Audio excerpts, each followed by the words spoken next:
Disclaimer: the following episode contains spoilers for Season 1 of Punisher. Don't go crying to your mum if we spoil it for you. You've been warned. Welcome to PodCapers, the official podcast of a place to hang your cape. And this week, it's Punisher. I was gonna make a joke, but let's be honest, nothing very funny about this show. It's the fucking Punisher! Cue the music!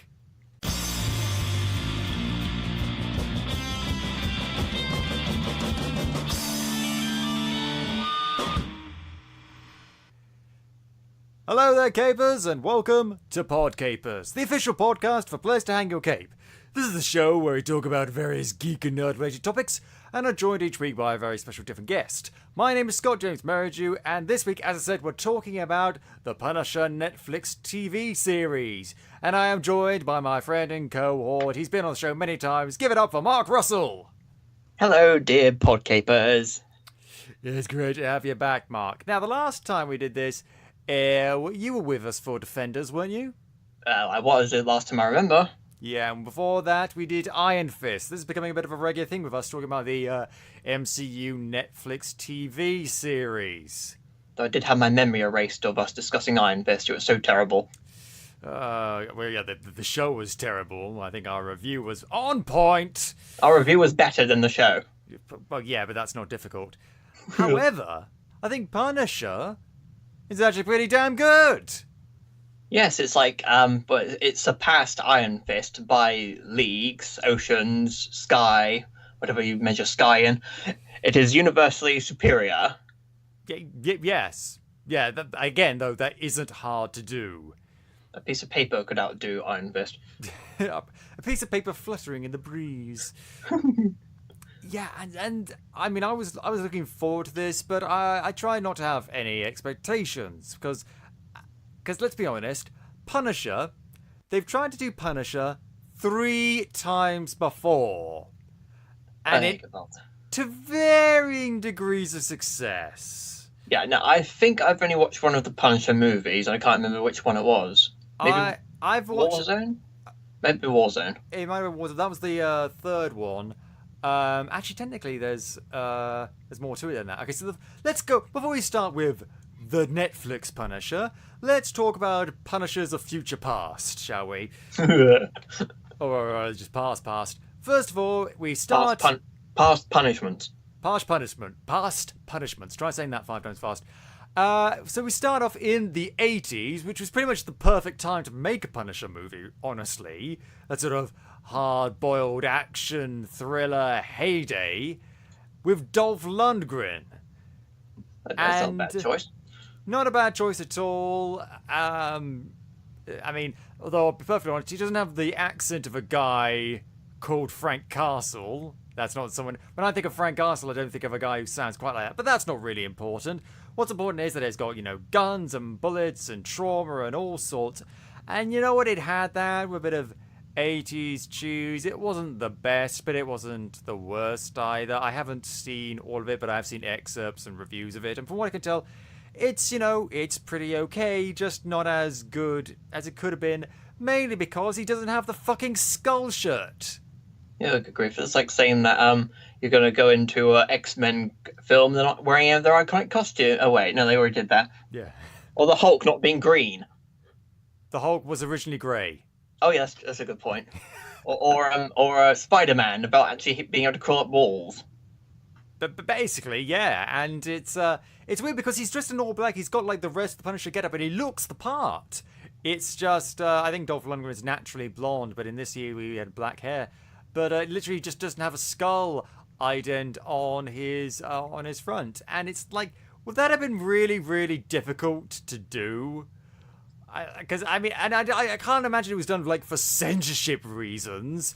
Like, oh no, we can't have the kids watching something with a skull in the front of his shirt, because the rest of the movie is pretty balls to the wall action and gore. So maybe they thought that a skull would look too silly or something. I don't know. Who knows what goes through the mind of these film producers? Who knows? I don't know. But I don't know that much about it. And then we had, years and years later, in the early 2000s, another sort of heyday for hardboiled action thrillers, except they weren't quite as fun. Was it 2004 Punisher? Yes, according to Wikipedia. 2004 Punisher starring Thomas Jane, who, with the exception of someone that we're going to talk about pretty damn soon, might have been one of the best Punishers. That's a very small list, but still, Thomas Jane. And the movie has a lot of stuff detracting from it, just because it's not really Frank Castle's war against crime, but more like Frank Castle's war against John Travolta, which admittedly is a war I can get behind. He must pay for Battlefield Earth or whatever it's called. Indeed, and indeed he does. In fact, Frank Castle actually really screws with him. Frank Castle, the Punisher in the comics, would have just shot him and everyone that works for him. In this movie, he basically just slowly dismantles his inner circle and everyone that John Travolta cares about before finally slowly immolating him. Did he blow? I might go wrong. Is this the film where they blow up a car park and mix the Punisher logo? Possibly. There are many. That's the thing. A lot of superhero movies have a thing where they do the symbol of their hero in flames. Daredevil did it, Batman did it, and I think Punisher did that as well. Didn't the Crow do it? The Crow probably did it as well, yeah. And yeah, stuff like that happened. I thought it could also have Rebecca Romijn in it. Yes, Mystique. Yeah, it had Mystique in it, and the guy who played Angel in X3, whose name escapes me. Plank of Wood. He's done other stuff. He's a very good actor. He just wasn't good in that. And it also had that weird combination of Popeye the Sailor Man and Ivan Drago from Rocky IV. Again, Dolph Lundgren. That guy with the weird red and white striped shirt. Is he a wrestler? He sounds like a wrestler. No, he was just some really muscly guy in a red and really silly looking t-shirt who's hired to take out Frank Castle. Apparently what's his name? The guy from Jaws was in it. Yeah. Roy Scheider. Roy Schneider. Yeah. Oh, Schneider? I don't know. It's just, my main takeaway is the guy in the really stupid shirt. That's my takeaway. And also this guy who, before he tries to kill Frank Castle, sings him a song on his guitar. He's like a Johnny Cash type guy, and sings him songs and Frank Castle's like, that's a nice song. And the guy's like, thanks, I wrote it for you. Do you want to kill him or do you want to date him? Wait. So there's some random guy singing this, but John Travolta doesn't. Yeah, it's weird. Okay. How bizarre. And then we got the Ray Stevenson movie, Warzone, which I haven't seen, but I've heard mixed things about. Because on one hand, this is the one that apparently stuck a lot to the comics a bit more. It had a microchip in it. It had Jigsaw. And funny enough, both of these characters turn up in the Netflix show, actually. And also had another one, I think it was Detective Soap, who is from the comics. Oh, lovely name. Yeah. I wonder what he washes his mouth out with. Apparently, Microchip was played by Wayne Knight, which is kind of an interesting casting decision. Yeah, because apparently it fits more like the physical build of Microchip from the comics. But also, that is an interesting casting. I do like it when people are cast outside of type. Wayne Knight, he's mostly known for his comedies and stuff like that. Disney. Was he in Disney? Yeah, he was in Tarzan and Toy Story 2. Oh, yeah. Well, Toy Story 2 is fine, but wasn't he the red elephant in Tarzan? Yeah. Now, I'm not an expert on African jungle flora and fauna. I'm pretty sure there are no elephants in the world that are fucking maroon coloured. Save it for when you next want to destroy Disney in an episode, Scott. We're here to talk about the Punisher. Indeed. I am your Punisher. I punish you all the time by singing Disney songs. Disney's punishing me enough, thank you very much. But I haven't seen it though, so I don't know much about it. But I've heard like mixed things. You have seen it though, have you? I may have been mistaken it for the 2004 film. I have vague memories. You see, it's outside a few characters and stuff like that. There's really not much to else to go on, which is a shame because I mean it came around at a time when Marvel was really, really in the pits. This is pre-Iron Man. Was it pre-Iron Man? What time when did this movie come out? It came out in 2008. Oh, so it was right around the same time as Iron Man. So we didn't really know just how good Marvel was going to get yet. No one did. No one did. This was the time of Ghost Rider, Spirit of Vengeance, and this, and it's just like Marvel was in the pits. It was absolutely awful. And I thought, oh, maybe this is going to be the one that actually helps, but no, not so much. Weirdly, the screenwriters are the same one that did Iron Man. Interesting. Okay. They also did Transformers 5 too. Uh, Oh, and the Teenage Mutant Ninja Turtles reboot. Oh, okay. So from sort of okay to great to shit to oh, did sweet Lord above shit. Dear. So it's safe to say the Punisher has had a mixed backstory, but then he comes back in Daredevil season 2. Hallelujah fucking Luya for him and for John Bernthal. And so I think for a while it was kind of assumed that he'd have his own spin-off. And then was confirmed. Oh yeah, he's having his own spin-off. And I was like, yeah. And then it finally arrives. Finally, we get our nice Punisher series. And you know what? Yes. It was good. It was very good. It was really, really good. I mean, I put on... There's really not much more I could say about it. It was really, really good. Yeah, I mean, that's the hard part. I mean, I've been trying to think of things to say about it, but it's that good that it's a little hard to find things to discuss. Yeah, I mean, it's not the kind of good like with Daredevil season 1. There was so much things to talk about because it was so good. Even more so with Jessica Jones. But with this, it's like it's the nice, easy kind of good, great even. It's one of those shows where you're on the edge of the seat and you're having a great time. And it was a lovely, lovely time. I say lovely time. Lovely. People's heads explode in this, so maybe not lovely. Lovely isn't necessarily the right word. Look at all the wonderful blood. Yes. But you know what? I think we're just going to go right into it and talk about it. Before we do, let's talk about the response to this, the Rotten Tomatoes score. We bring up Rotten Tomatoes a lot on the show just because I view it as most of the time, not all the time, but most of the time, a particularly good benchmark for, if not judging the quality of the show, but certainly seeing how a lot of the critics have reacted to it. This got a 61%, which I think is doing it a disservice. What a load of horse manure. Yeah. It should be at least in the 70s, 80s, not 61. Yeah, because a lot of it say that it was a slow start and there's a bit of a dip in the middle, and these are all true, and I'm going to talk about those later.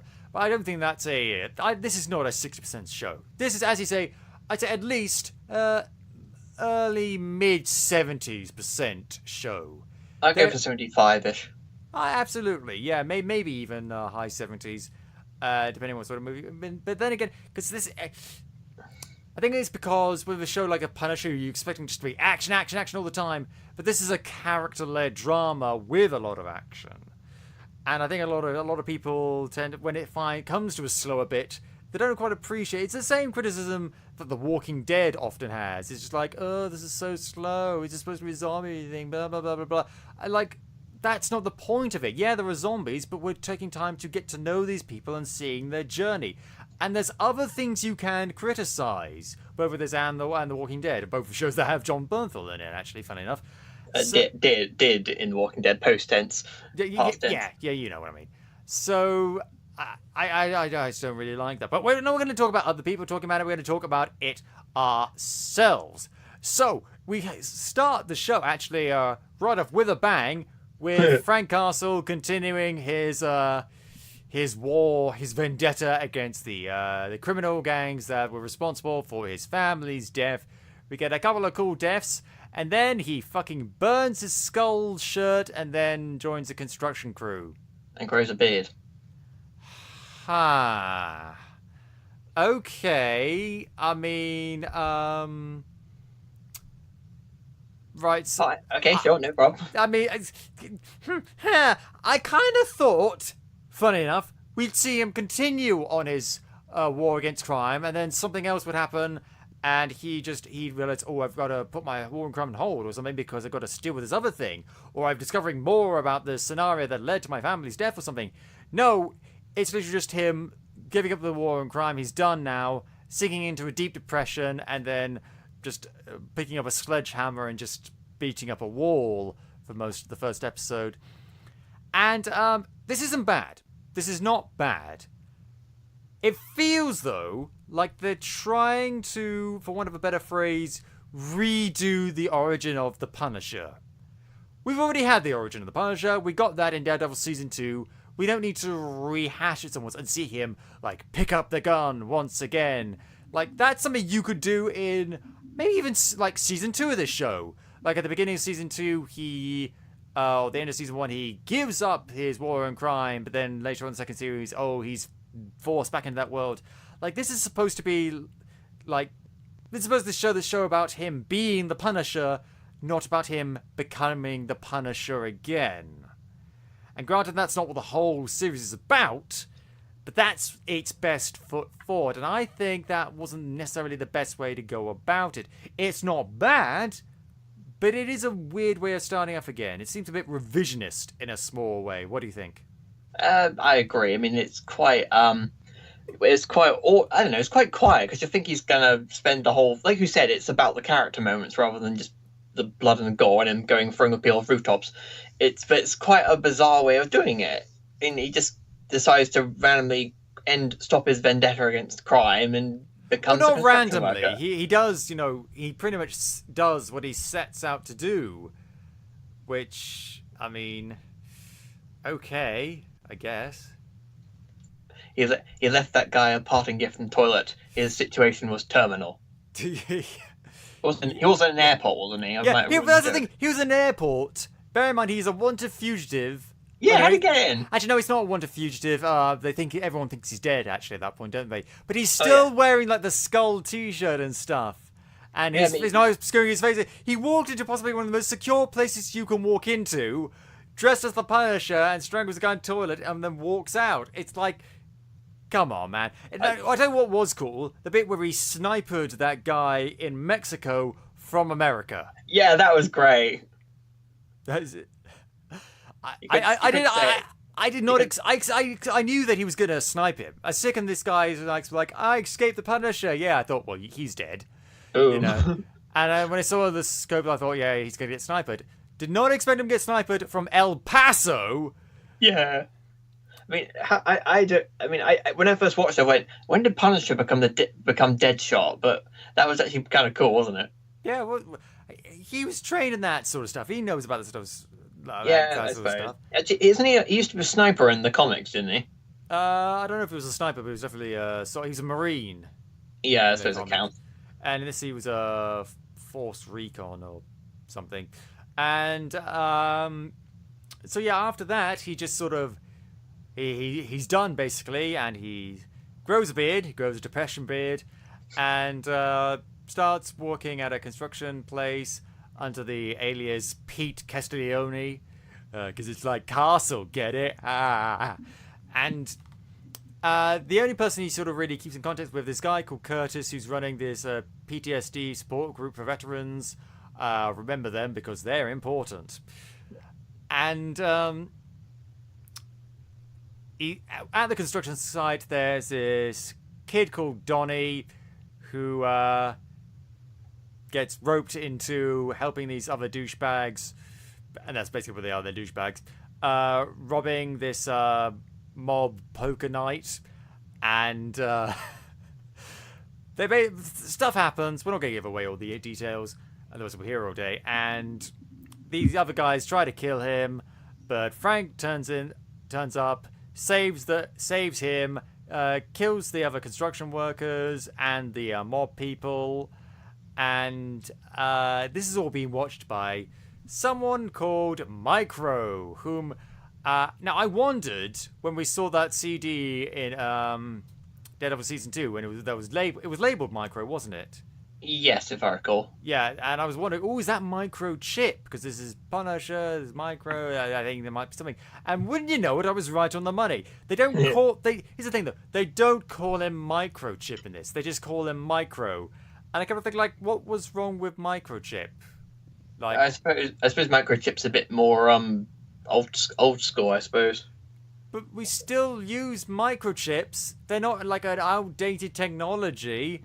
And he works in computers. He might not call them. I mean, there's nothing wrong with micro, but there's nothing wrong with microchip either. This doesn't feel like it really needs an update. Who knows? Maybe just being weird. Maybe they want to shorten the name, so then they go microchip. Yeah, well, in that case, we'll call him the Punny. Yeah, he's not the Punisher, he's the Punny. And we're also introduced to Homeland Security Agent Dina Madani, who's the typical like young hotshot who can't let go of the case, even though she's been warned off by her superiors. But it gets interesting pretty goddamn soon after that. And it's basically Micro tries to get Frank to help him out with his situation, which is basically he was a whistleblower. He found out about the killing of this cop in Afghanistan, Zubair, I think his name was Zubair, and because there was a recording of it by the of his killing by this assassination squad that Frank used to be a part of, and he tried to pass it on to Dina Madani. She somehow lost the CD. Did we ever find out how she lost it? I can't. They probably mentioned it at some point. I can't remember how. Yeah, either way, it seems like pretty irresponsible. Like, if there's this incriminating CD about the illegal killing of a Afghani police officer by US soldiers, whoop, where'd it go? Where did I put it? I guess I left it in my other trousers. That's the kind of thing you keep an eye on, Dina. Probably sat on it. Well, then it would be broken. Yeah, and it fell for she probably sat on it, fell through like the sofa and stuck at the bottom of a armchair somewhere. Yeah. But anyway, it ended up through various complicated things. It ends up going around, and that's why his Frank's family was killed, etc., etc., etc. So this is how all these three characters are connected, and then we get back introduced to Karen Page. Now about Karen Page and Deborah and Will, she pops up several times in the show. Now, I think this character should either have been like a main character, like she appears in almost every single episode, or she should have been like a one-off cameo, maybe a two-off cameo. But instead, it's this weird sort of half and half where the character keeps dropping in and out of the show at random intervals. Yeah, I agree. Karen should have been a main character in this one. She's in the titles, and she is a main character. She gets top billing. Yeah, well, that's because she's been in, Defenders and Daredevil, so she's kind of important. But I mean, yeah, she could have been a main character. They could have found something for her to do, but then maybe they just didn't know what to do with her, or maybe they just wanted to keep her a cameo. But then, but it's not really a cameo either. That's the thing. That's the point. They had the opportunity and the material to make her a main character, because we still spoiler alert for Daredevil. She said, didn't she, when she killed Wesley? She said it's not the first time she shot someone. Yeah, it's so there's this dark side to Karen, which we and she and Frank have some sort of connection. They have they get on. Yes, but there was a good opportunity for Karen to be explored after Daredevil's quote unquote gone, and whatever her dark past is that's led her to be carrying a gun around and stuff, and they don't do it. No, it's a missed opportunity. Yes, unfortunately. Yeah, but when she is there, she's great. Oh yes, absolutely. Deborah Ann Woll is a good actor and is a good character, so we like that. We even get to see Ellison again. Good old Ellison. Mm-hmm. Hello, Ellison. Goodbye, Ellison. We don't really care about him. But, yeah, so... And then she pops up, she helps Frank out, and it turns out that Micro is as I say, whistleblower. Found out all about that, and it turns out there's this whole conspiracy going on with multiple people, because we haven't had enough of that in the MCU Netflix series. But it is kind of interesting because it basically centers around this assassination squad in Afghanistan that was headed up by Agent Orange, whose real name is eventually revealed, but I don't care. I'm just going to keep on calling him Agent Orange. I think it's Rollins or something. I don't care. We're calling him Agent Orange. Okay. I mean, you're right. It is Rollins, but I don't care. We're calling him Agent Orange. And his Agent Orange does not work for the Green Lantern Corps. No, he does not. Wait, is there an Orange Lanterns? Oh, what was it? Brightest Day, Blackest Night thing. That's got, got tons of different lantern corps. Yeah, there's the red one, codes. there's a black one, a blue Yeah, one. I don't care, but whatever. And it turns out that one of the people involved in this conspiracy is Madani's boss, a guy named Wolf, who's a bastard. Yeah, and sadly, however, we don't have to spend too much time with the bastard, because 2 episodes in, Frank tracks him down, semi-tortures him, then basically he pulls a Black Widow, pretends like Wolf has the upper hand, and then manages to get a confession out of him, and then immediately regains the upper hand, and breaks his fucking neck. Because he's the Punisher, that's how he rolls. What's he going to do, let him go? No, he's not going to do that. And then we introduced another important character, a former squad mate, Billy Russo, played by Ben Barnes. Now, are you familiar at all with Ben Barnes? Prince Caspian. Yeah, he's Prince Caspian. He's been in a smattering of other roles. I'll be perfectly honest, I have never really liked this actor. I thought, admittedly, he didn't really become interesting until the last couple of episodes. Oh, no, here's the thing. I've never liked... I saw him in Prince Caspian, a couple of other things. Seventh Son, which is shit. Don't know watch Seventh Son. It was just like a generic, mediocre, pretty boy, don't really care about him actor. You know what? He is fucking excellent in this show. Oh, he's very good acting. It's just a character that I have issues with. No. See, I think the character is brilliant as well. The character of Billy Russell, we're going to talk more of him as we go on. But, he's just so naturally charismatic in this show. Where's this level of his talent been all the rest of his career? Because in this one, he's instantly charming, instantly friendly, but not in an overt way. It turns out he's a former squad mate of Frank Castle's, and they get on. They're close, almost like brothers.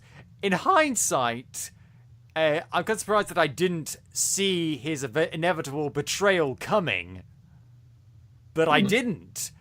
He was that good. He was just so friendly and nice and awesome. He's just like, you don't think that he is actually the kind of guy who would ever betray him. Maybe it's because he runs basically like a PMC, a private military company and stuff, and so he's not exactly perfect guy, but he seems like a pretty good guy. Turns out no, but we'll get to that when we get to that. And so he's got a connection with Dima. They start seeing each other, and he's got a connection with Frank, and with Curtis. They all knew each other. So a lot of these characters have a lot of connections with each other. However, there is one character that turns up early who doesn't have a lot of connections with Frank that we keep on seeing. This is Lewis. Okay. I do not care for Lewis. Oh dear. I have mixed feelings about Lewis as a character. Because like you, I didn't really care for him much. I thought why was he there? Was it that you hear the no? The problem isn't with his character; it's with the utilization of his character. Basically, Lewis is a former soldier in the army. He's in a PTSD support group, and he's got his views and stuff like that. But here's the thing: about halfway through the season, he basically goes off the deep end and becomes a terrorist. He becomes a domestic terrorist and starts blowing buildings and innocent people, basically because he's sort of fighting against what he views as a tyrannical government. And here's the thing, though. Aside from his connection to Curtis and Curtis's connection to Frank Castle, he's one of these characters that we kept on seeing him dealing with PTSD, and it wasn't that his storyline was bad. It's just that I really didn't see what the fuck it had to do with Punisher. It was a guy who was a soldier who was really having a hard time being home. And that would work fine if he could have had his own show. Honestly, it would have nothing to do with Marvel, but he could have had his own goddamn show about this one guy who's really struggling. But so he's just there, and I'm still thought, like, I'm sure he's got some point to him, but we're just waiting a lot of episodes to find out what actually his point is. And it turns out his point is he becomes a domestic terrorist, and Frank has to stop him. I suppose it's a larger theme for the whole series that a number of these characters are former soldiers who are going through some sort of PTSD. I mean, Frank has suffered because of the things he'd done. Curtis has lost a leg. Lewis is basically shell-shocked and can't get back to normal life. And the support group is basically a group of... they've all basically been abandoned. So there's this overall theme that these people have suffered and no one's helping them with their problems. True, but I mean, Curtis, a lot of these characters do have connections and have roles within the plot. Some of them get recruited by Billy for, what was it, Anvil, his company. Lewis, at one point, tries out for it but gets rejected. But they're all used appropriately, and they're all used effectively. Lewis, you're sitting around waiting for him to do something that's actually going to impact the plot, and it's a shame because they could have gone the other way with it and have him. This could have been rushed, and with respect and fairness, we do see his development over the course of several episodes. It needed to have a much closer connection with Frank and the main plot. That's a good point, because before their confrontation, They didn't even meet. Yeah, so it would have been made sense if they had like an establishing bit where they meet each other. So it's kind of like when they cross, there's no real connection between them apart from being soldiers. Yeah, and it just feels really, really divorced from the main plot. Like, I'm fine with B plots and subplots, but those usually have some sort of connection to what's really going on. In Daredevil, we see stuff that's going on with Karen and with Foggy and stuff like that. So, but you know, they're not just random characters that like meet Matt Murdock once, if that. You know, that's much more focused than that.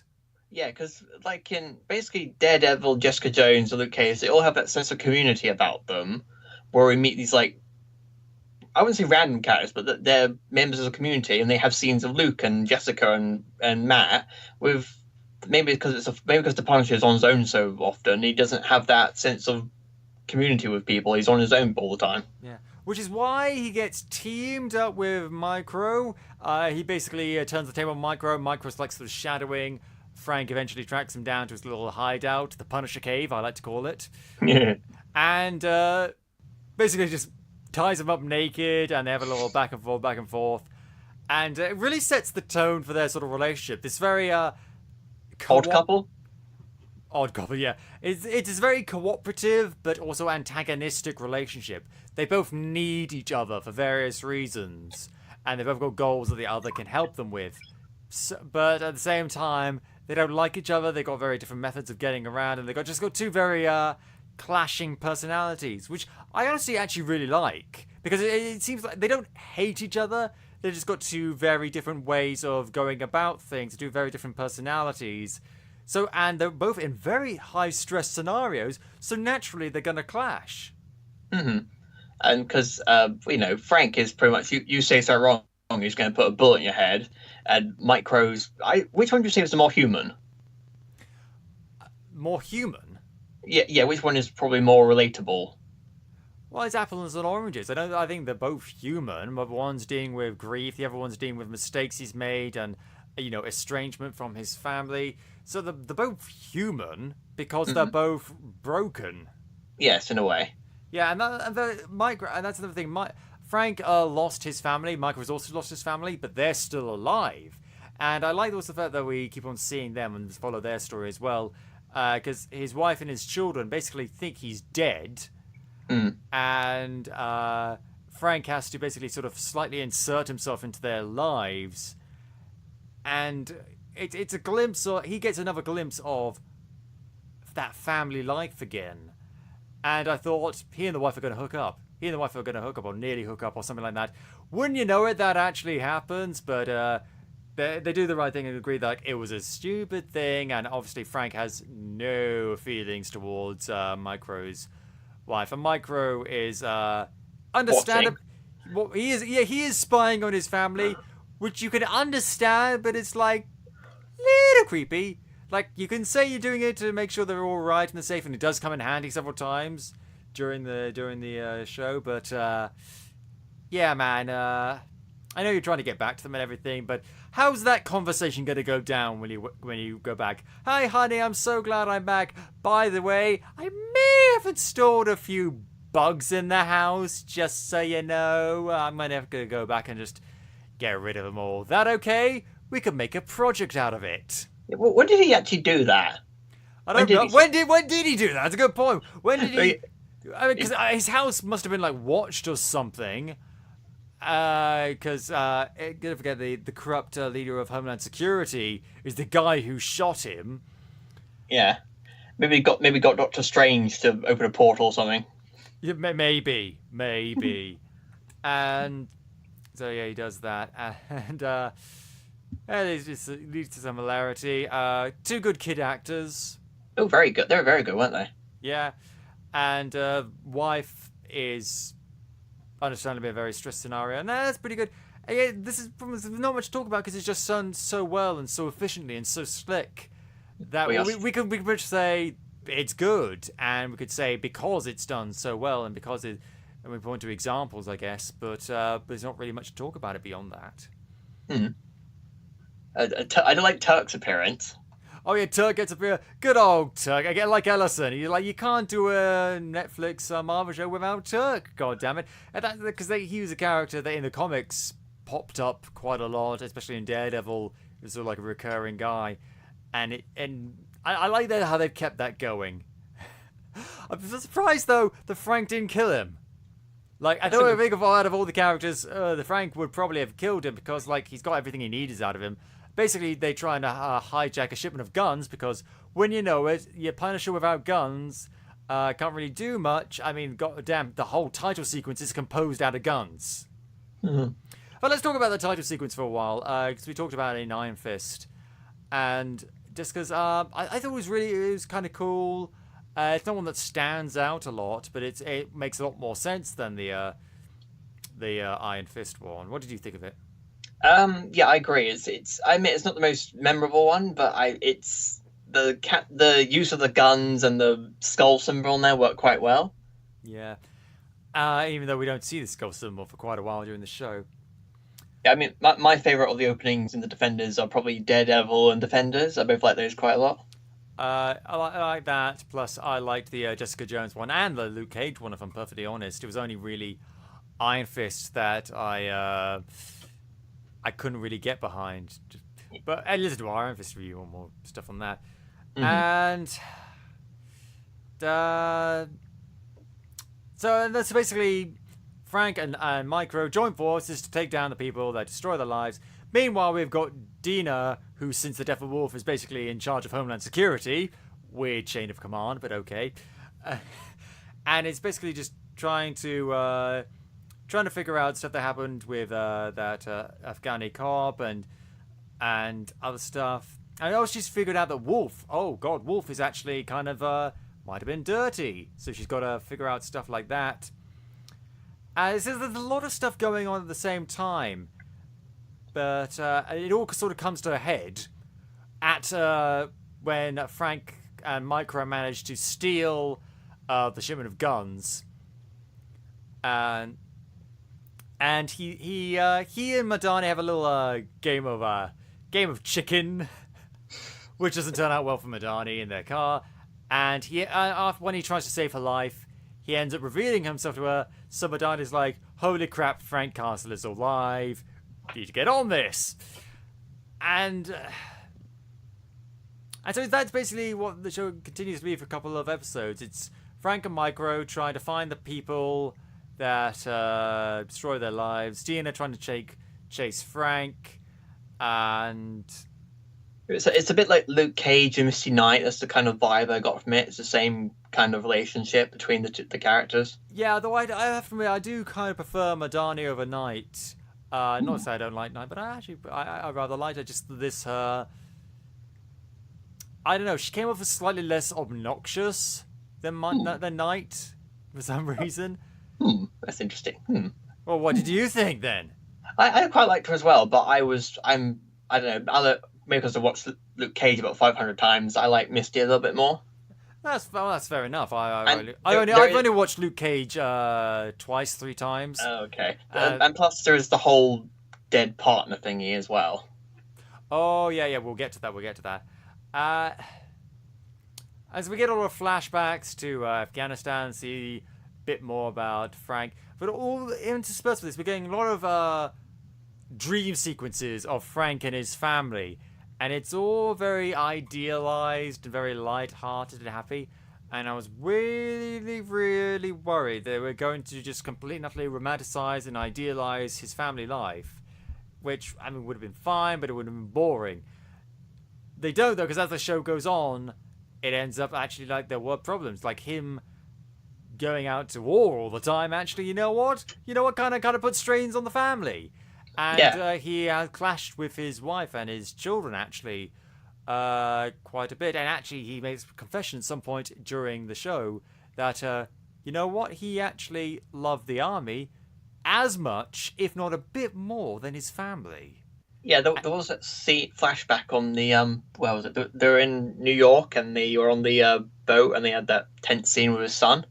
Oh, yeah, that was a really good scene. Yeah, I agree. Yeah, because it showed that he was a good guy and a good father, but he was still troubled. Yeah, you could tell at that point the war was affecting him.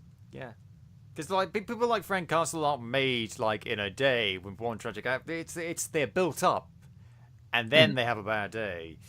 It's that's another thing I like. The themes of PTSD and the military and trauma and grief are handled very well in this show. Oh, they're fantastic, aren't they? Because there is a lot of commentary and discussion about politics and stuff, particularly in the United States, because you've got discussion about gun control, how the soldiers are treated after they come home, government corruption, nationalism, PTSD, and stuff like that. Yeah, and it doesn't really.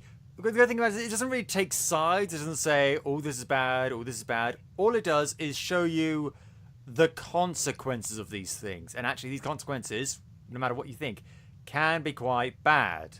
And we see just how damaging a lot of these things can end up impacting people. That's a great thing, because, I mean, there's these shows and movies out there that glorify violence, and, they're fun.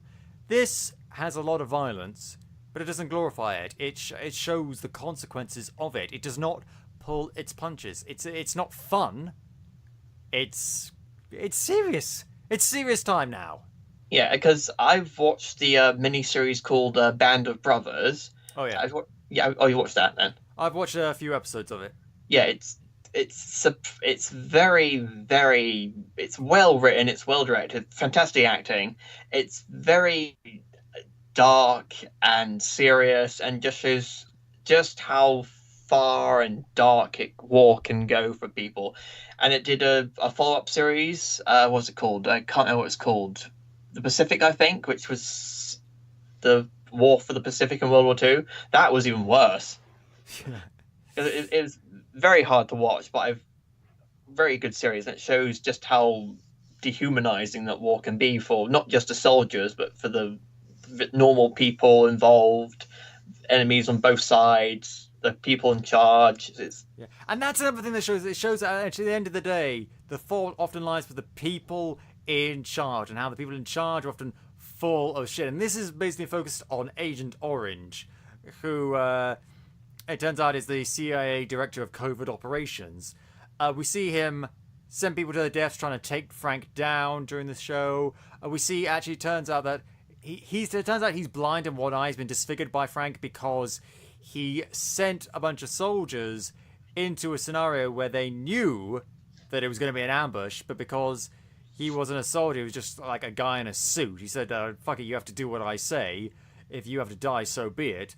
And when you know it, people die, and Frank does not take too kind to this.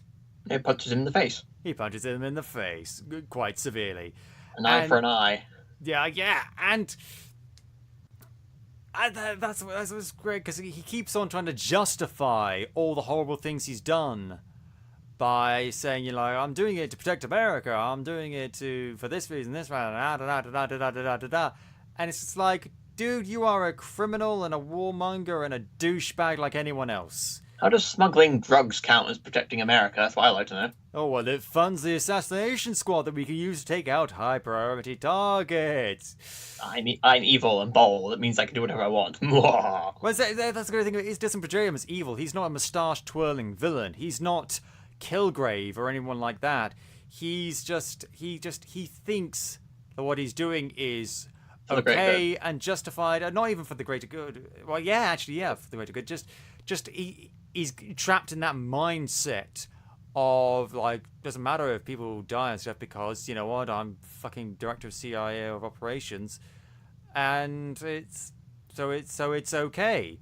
And he continually tries to justify this, and when he reveals to his boss, who turns out is a very moralistic and very ethical person, that he's doing all this stuff, she is absolutely horrified. Rightly so, although she still kind of goes along with it in the end, simply to save face. No, she says she's going to fire him if... There are consequences, and he's just like... He's actually quite shocked when she says... When she has enough, like, look, I'm sick of these dirty-handed dealings. Like, when this is sorted, you are you're going to quietly GTFO. And he's like, What? Why would I do that? It's like, dude, you've had people killed. You illegally.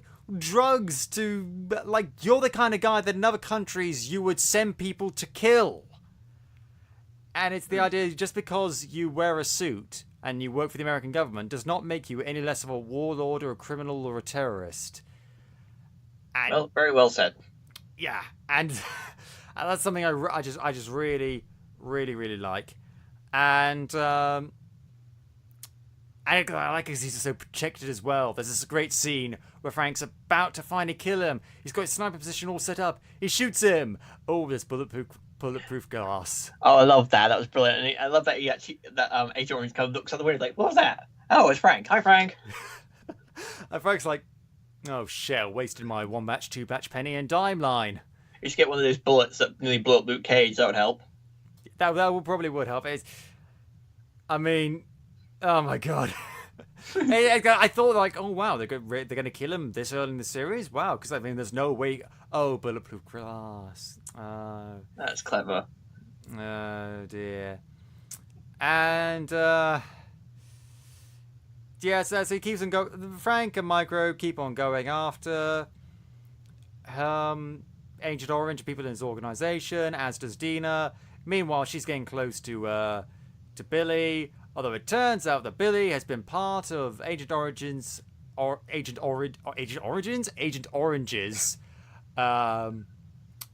cabal all along, and he's done a lot of really, really bad stuff, and he ends up killing Dina's partner, Sam. Oh, poor Sam. I liked Sam. Yeah. I knew he was gonna fucking die, but I liked Sam. Yeah, there seems to be a continuation of police or government partners getting killed in this series. He had 1 day left to retirement as well. Yeah, jeez.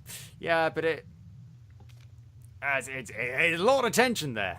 And this is what going back to Billy, this is what I like about his character, because it seems like he does have some genuine affection for Dina. Because, I mean, after Sam's death, she, like, goes home and he, like, washes the blood off her. Oh, yeah, I remember that. Quite a caring way. And he's probably one of the most complex antagonists we've seen in one of these shows. I So I've just been going to rewatch this again because my opinions on him are a little bit different from yours.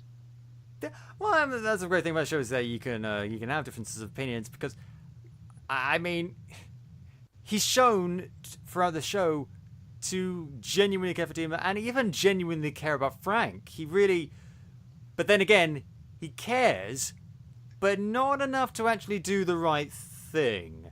I think that's a great thing because I mean, I think Jon Stewart had this great line that he said once, great quote, which he said like, something about principles and how they're not really principles if you drop your principles the minute things get hard, then they're not principles, they're hobbies. And that's the kind of guy that Billy is. He seems principled at first, but at the end of the day, it's their hobbies. He will do bad things, even though he considers himself to be a good guy. Like, it turns out he is like part of the group that ended up killing Frank's family. And it turns out he was like Frank's kids called him Uncle Billy. Yeah, that's even worse. Yeah, but he turns out to have been involved with that. Like, how could you, Billy? Well, I didn't do anything. I told them. I specifically said, like, if you want to kill them, fine, but I'll have no part of it. Like, motherfucker, you think that makes you a good person? No! That doesn't make it any better. No, it doesn't. And so, yeah, it's, he's that kind of character. Again, the kind of character that justifies things and, it would have been so easy to make him a one-dimensional villain like, oh, you thought I was your friend, but actually, no, I don't care about you at all. Mohaha. But no, this show is smarter than that.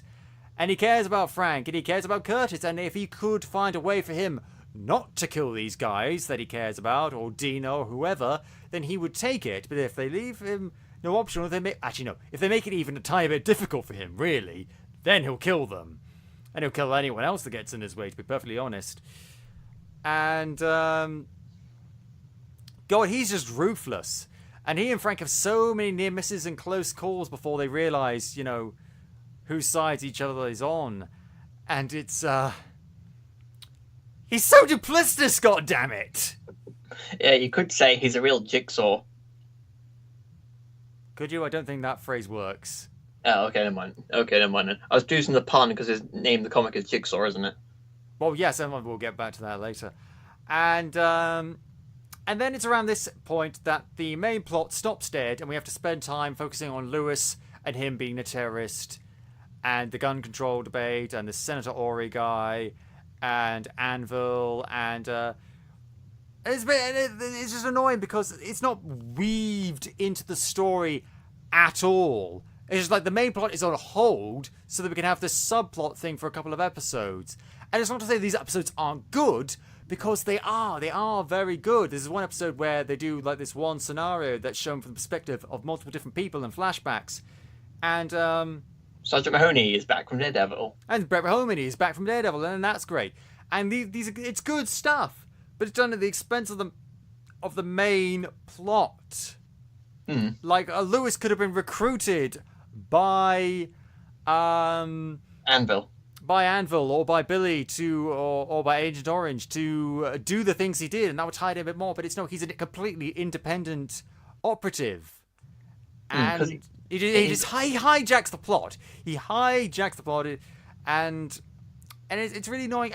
And once it's over, it's over. That's it. We don't even see, like, his dad is another sort of minor character. We see his interactions with his dad, and it's a really interesting relationship because his dad, he is so concerned about his son, and he wants to help him, but he doesn't know how. And there's so many interesting interactions, and it's such a loving relationship. At the same time, there's such distance between them. And when Lewis goes on his terrorist rampage, and it's revealed his identity, we never see the father again. We never see the father's reaction. And then the other characters meet the dad to see they plan for each other. When Lewis dies, when he gets blown the fuck up, his dad doesn't. We don't see his dad at all. It's completely dropped. So not only did it barge into the show, it just barged right back out again. It broke down the door and then broke down the back door as well on its way out. Don't mind me, just passing through. Yeah, basically, yeah. It's a drive-by plot. and it's rude, is what it is. It is rude. Drive-by plot. I love it. Yeah, it's though it does have this one impact on the plot that because of that what happened, it leads everyone to realize, the whole public to learn that Frank Castle, the Punisher, is in fact alive. And Madani is like, "You see, I fucking told you all. Y'all didn't believe me, but I told you." I don't recall having an accent like that. I think you'll find that all Americans sound like that. When you do them. Yeah, it's a well-known fact. So that happens, but then the plot gets back on track when Micro's wife, Sarah, and son, Zach, are kidnapped by Billy's men. And this is the point where it's like, okay, we've got to wrap this up now. Last 3 episodes. And finally, Frank, Micro, and Madani all start to get together and like, okay, let's start fixing this, because we spent the last 2 episodes like basically faffing around. Now we've actually got to get things serious. And Madani finds out that Billy is a bad guy and is... Oh, she's pissed. Oh, she is pissed. I did quite like that standoff in the staircase. That was a very good standoff, and she is not a happy bunny at all. And managed to get his family back, and it seems like some people are dead, then turns out they're not. And it all comes to a really, really cool head. And with between Frank, Billy, and Agent Orange in the Punisher cave, it's just them, and the interaction between Billy and Frank is so cool. These are 2... John Bernthal, my god, is such a good actor in this.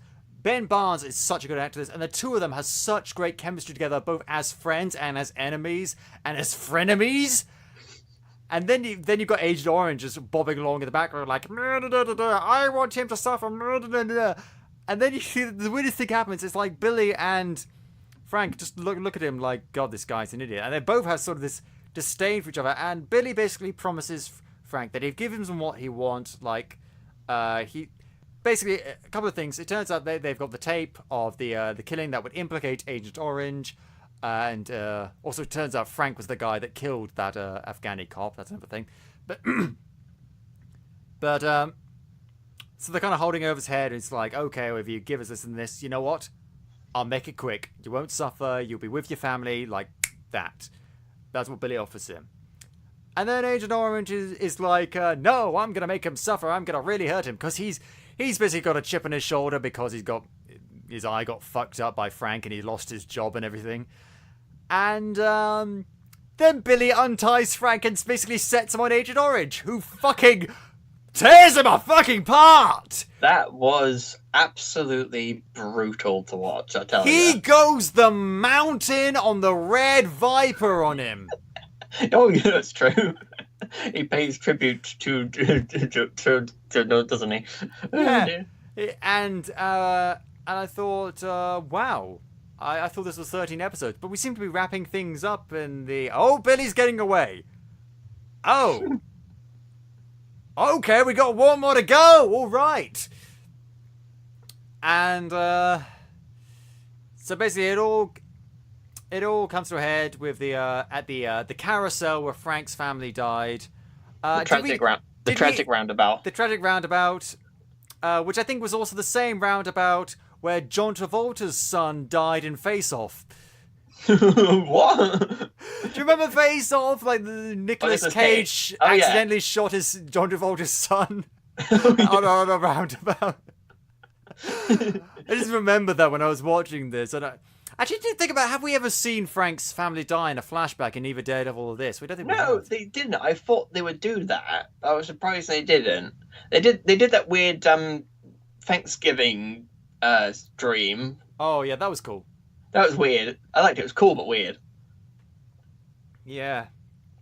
And really, you know what? It's difficult to have a tense, violent showdown on a carousel with lots of pretty painted ponies. They managed. They did a pretty good job at that. And Dina turns up, gets shot in the head, survived. Yeah. Somehow. Yeah. And really, really tense battle between Frank and Billy. Now, here's the thing. It gets brought up repeatedly during the show just how goddamn attractive Billy is. And he is. He's a beautiful man. Frank then smashes a bunch of mirror shards into his face. He destroys him. That would be something to reflect on. Oh, I see what you did Sorry.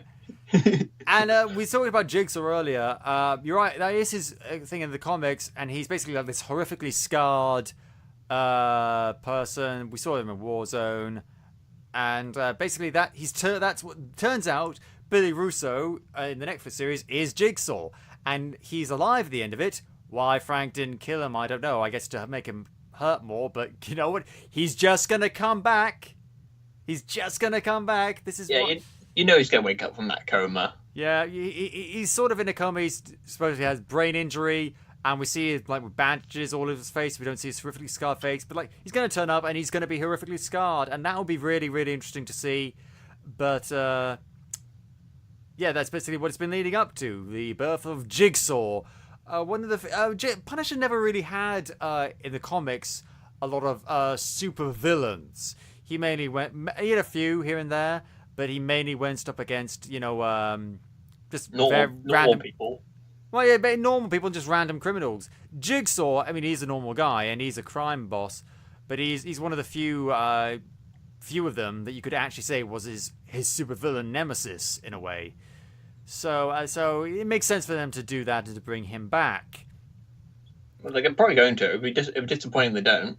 Yeah. And so if we ever get a season 2, which they haven't announced that, which I'm kind of hoping they do pretty soon, because otherwise we're just left in the air, and I don't really like that. But I hope they do that. Everything gets wrapped up. Turns out Dina survives the headshot wound, and then something. Micro gets reunited with his family, and and that's really great. And Frank gets his criminal history erased by the CIA and Department of Homeland Security. Why? I mean, he's done a lot of good, and he's really helped clean up, corruption in the CIA and the Department of Homeland Security and everything like that. So they do owe him a debt, but he has killed people, he has murdered people outside of this.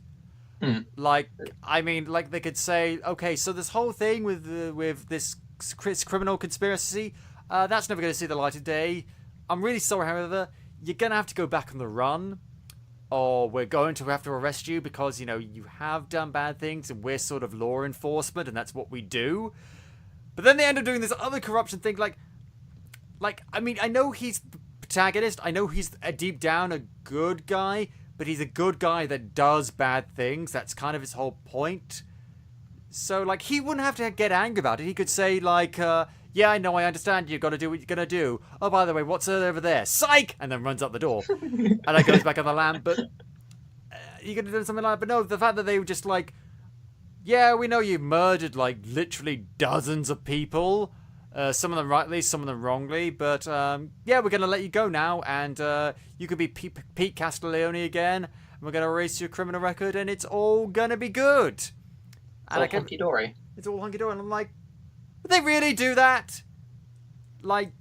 Really? Maybe it's just my personal moral code. I believe that if you kill someone in anything other than self-defense, you go to jail. I mean, Luke Cage, he broke out of prison. Oh, gotta go back to prison, and I don't recall him killing anybody. The Punisher goes. That's a good point, actually. He's done far less than Punisher, but he went back to jail and he's fucking served his time. Yeah, well, Punisher, you've killed dozens of people, gouged a guy's eyes out, probably throw a couple of people off the rooftops like you're Batman, but oh well, never mind, clean slate, go, bye for now, your name is Jason Bourne. Yeah, it's just weird. I mean, but it does end on a really interesting epilogue. They could have ended with him staring off into the distance, wearing the skull shirt, or reigniting his war on criminals. But no, it ends on Frank attending Curtis's support group for the first time and opening up about his trauma and his grief and his struggle. Has he gone as Frank or as Pete? I don't know. I think the important thing is that he's doing it in the first place. Although, frankly, even if he is going by Pete Castiglione, like, his face has been all over the news. People know who he is. Yeah. Like, he's not really going to get too far. And that's the other thing about that other thing. Eventually, people are going to realise that, oh, wait, how did Frank Castle get away and stuff, like, and they might get traced back to the CIA, and they'll reflect badly on them. But it doesn't matter, because it does end on a good note with him finally talking about his issues. Mm-hmm. And I thought it was a great way to end the show. I agree entirely. It was very what's the word I'm looking for? Cathartic? Cathartic is the exact word, yeah. Yes, that's the word I'm looking for. It was very cathartic and appropriate for him. He's come quite a long way, but is he entirely free of his troubles? Because it's not that easy. No. I mean, even if he did manage to kill, he was never... Frank Castle's story is never going to have a happy ending. It never is. He's endured far too much trauma. He's done far too many bad things. If it does end, it will end badly. That's just the nature of him. Maybe he could find some sort of, as you say, catharsis along the way. Maybe he can open up. But one round of therapy is not going to get rid of all his demons and make him stop trying to kill... trying to kill bad guys. It's just... It's not going to happen. It's in his nature, I suppose. It is now. It is in his nature. And whether or not that will get further explored, maybe one day he will try and put down his crusade, and maybe we'll see that in Punisher Season 2, if that ever happens. Hopefully it will, because all the other seasons have got new new episodes to come, so maybe the Punisher will as well. If we get an Iron Man an Iron Fist Season 2, we can get a Punisher Season 2, goddamn. So, yeah, because everything about it, I can't remember what Defenders got, but it was, I think this is the second lowest rated above from Iron Fist Netflix show, which, again, as we say, it doesn't really deserve, but whether or not people take that into account, I don't know. I don't know. Who knows? I still think it's highly underrated according to Rotten Tomatoes, but I think it's far superior than the score they've given it. Yeah, and because there's so much good about it. Let's talk about the cast. Let's talk about the cast. Mentioned John Bernthal. He is fucking excellent. He's great in the quiet moments. He's great in the action moments. He is the Punisher. He is brilliant and brutal and awesome, and he can do the emotional stuff as well as, you know, the grr, bang, whoosh, crikey moments. Crikey. Yeah. Imagine the Punisher saying crikey. Crikey, Micah, we got a problem. Well, you're going to hate me for this. John Bernthal is my second favourite interpretation of the Punisher. Do you like Thomas Jane? No, my favourite is from Spider-Man the Animated Series. Oh, yeah, Spider-Man the Animated Series. Well, that is good. Okay, basically it's a censored Punisher, but I still think the acting was quite good. I think it's... What was his name? Jim Beck? Something like that? I think it was in Dallas or something like that. I don't know. I don't know either, but I can't really remember that. But you know what? Yeah, that was good. Yeah, but my God, John Bernthal, the octaves his voice can go down to... God, how does he do that? That's just his voice. That's his voice. There's like deeper than this. Wow, that was impressive. Okay. Yeah, and like I can do that for like about a minute, and my throat starts hurting. He can do that for 13 goddamn episodes. 13 goddamn hour-long episodes. Thomas Jane. I mean, I don't know anything about Ray Stevenson and stuff, but Thomas Jane was sort of like second for me, below John Bernthal. But maybe that's not really fair because we see more of John Bernthal as the Punisher with this and Season 2 of Daredevil than we did Thomas Jane. Although he did do a short film on his own self-funded thing with Ron Perlman in it called Dirty Laundry about the Punisher. And in fact, apparently that short inspired Bernthal with his performance in this. So as I like about the 2004 Punisher is that Thomas Jane apparently did not know anything about the Punisher before that movie, but it turned him into a fan. Turned him into a super fan. That's why he did Dirty Laundry. Damn, we're getting a lot of connections to this movie between the Punishers series, aren't we? Yeah, we are. It's interesting because I think Punisher has a way of resonating with people. Maybe it's because he's a character that is supposed to be speaking up against injustices and actually doing something, or maybe it's because Well, he's normal, isn't he?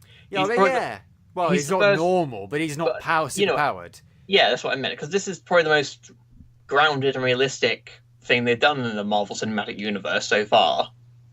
Pretty much, yeah. Because they don't mention anything. They don't even mention They don't give Daredevil a passing mention, do they? Not really, no. In fact, No, you think he and Karen would have had a conversation about Matt Murdock's supposed death. Yeah, how's your friend? Oh, he's dead, real sad. Don't mention it. Yeah. But that's another thing we maybe should have done. But if you're going to have this character keep popping up, that ought to be deserve to be mentioned.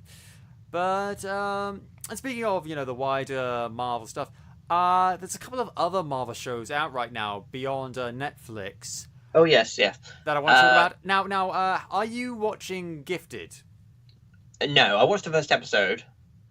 Now, you see, it's good. It's really good. I'd say it's worth watching beyond the first episode. It's not. How can I put this? It's not brilliant, but you know what? It's really, really good and really solidly made. And I have liked every single episode so far. Okay, I might get a watch because David asked me to review the first episode. I would seriously ask you to consider keep on watching. I might. Plus, I'm an X-Men film fan, so absolutely still counts. Same. There's a couple of characters that I would have liked to popped up that haven't so far, but that's fine.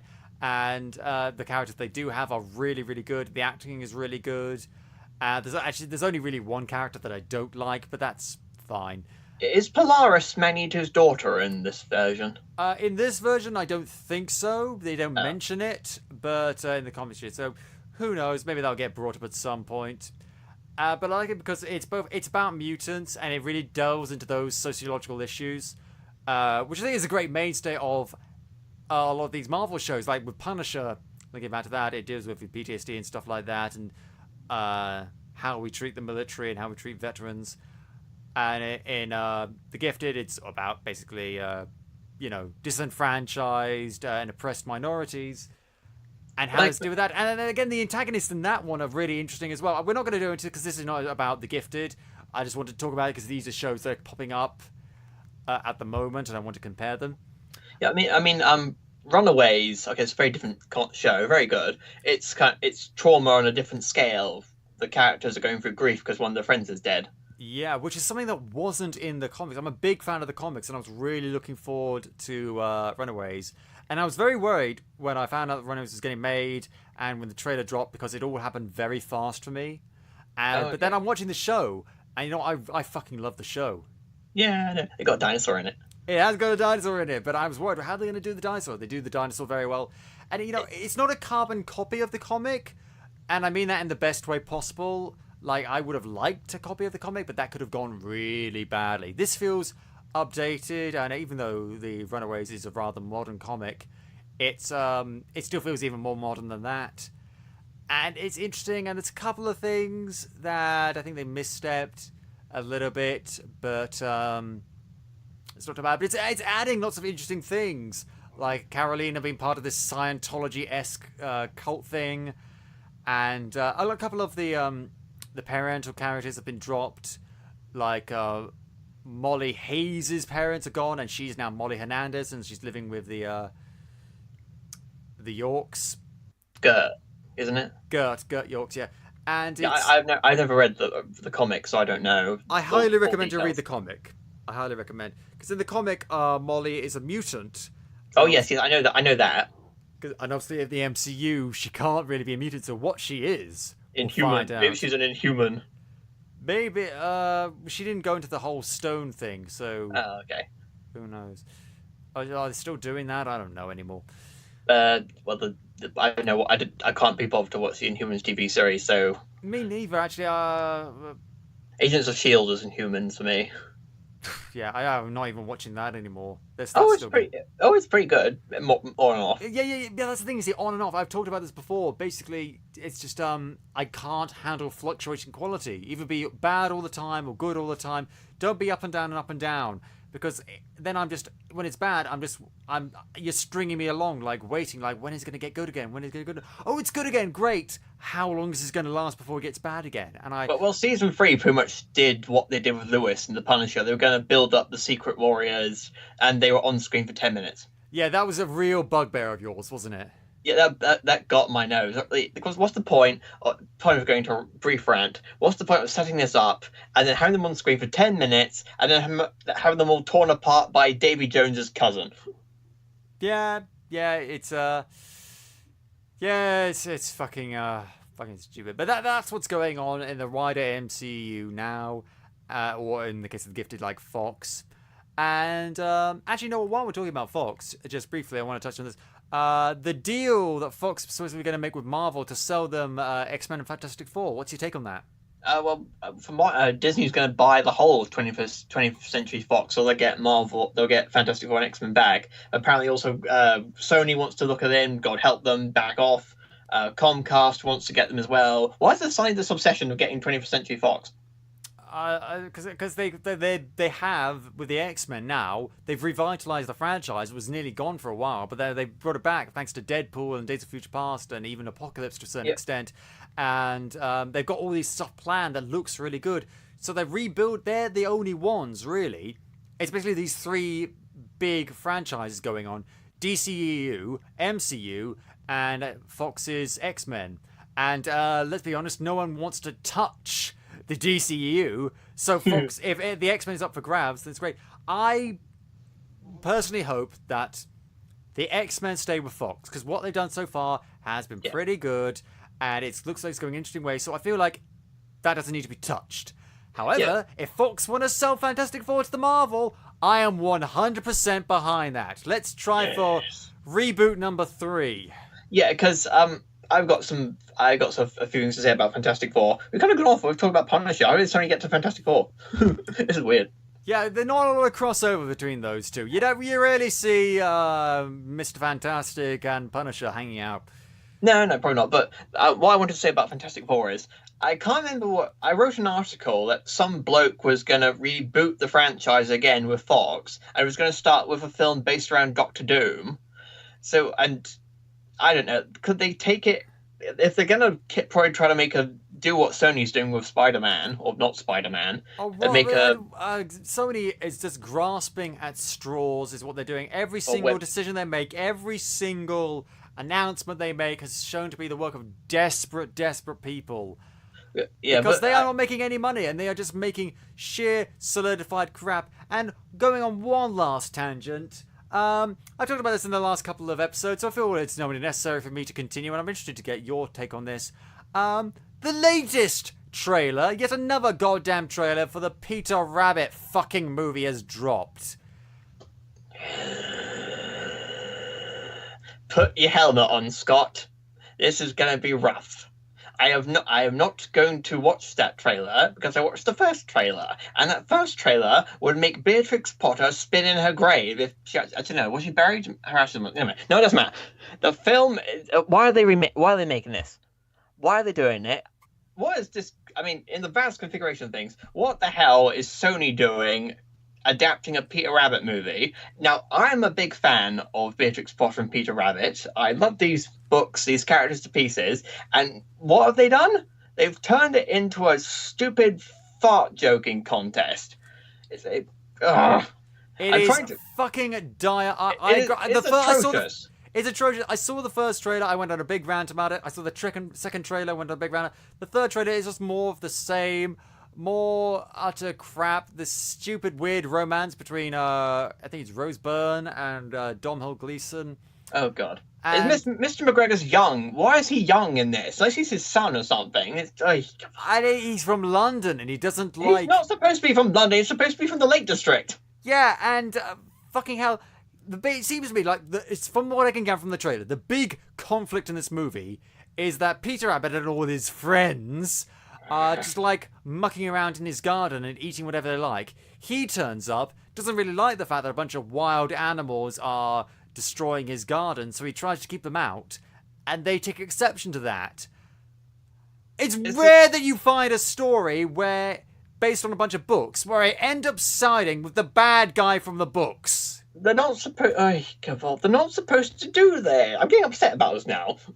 I'm fucking enraged. It's and this is the dialogue, the fucking dialogue. There's a scene where Mrs. Tiggywinkle, Oh God in heaven, bites into an electric fence, which sends several of her spine quill things shooting out behind her, and then all the other animals that got shot with her spines look at her. And she like acts all embarrassed and coy, like, "Don't look at me," like she's naked or something. Do we really need a Mrs. Tiggywinkle naked analogy? Do we really? Mrs. Tiggywinkle is my favourite character in the books, and they have absolutely. I can't say the word. If you want to make the Emoji Movie, that's fine. You go ahead because it's emojis. Don't make the emoji. No. Yeah, but no one cares because it's not based on a beloved British icon. Yeah, and you know, I'm a big fan of James Corden. I watched him when he was on Red Nose Day and stuff. But the only reason they've cast him in this film is because he's the big popular British guy in America right now. No, I think the reason why they cast him is because he's got some sort of contract with Sony because he was in the Emoji Movie. I thought it was T.J. Miller.